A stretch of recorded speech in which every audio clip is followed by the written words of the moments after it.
परंतु समाज की निगाहों में अच्छा बनने के लिए हम एक नकली चेहरा ओढ़ लेते हैं।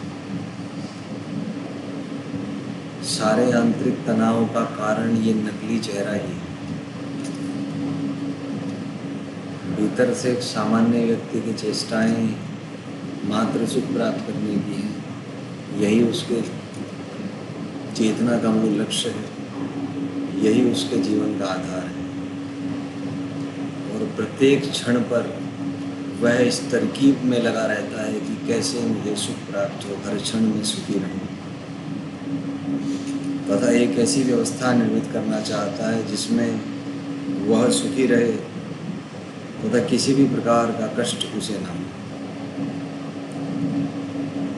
परंतु सुखी रहने के लिए स्रोतों की आवश्यकता पड़ती है, आसपास के लोगों की आवश्यकता पड़ती है, भावनात्मक स्रोतों की आवश्यकता पड़ती है, क्योंकि सुख के भी 7 स्तर होते हैं।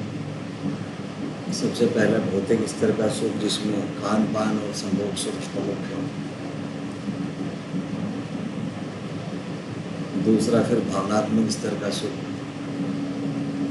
तीसरा तार्किक स्तर का सुख, चौथा रचनात्मक स्तर का सुख, पांचवा आध्यात्मिक स्तर का सुख, छठा परमात्मिक स्तर का सुख, और सातवां जो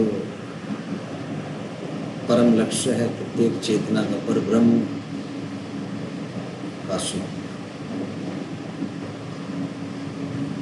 तो जीवन एक सतत प्रवाह है, एक प्रक्रिया है, जिससे पहली अवस्था से 7वीं अवस्था तक पहुंचा जा सकता है।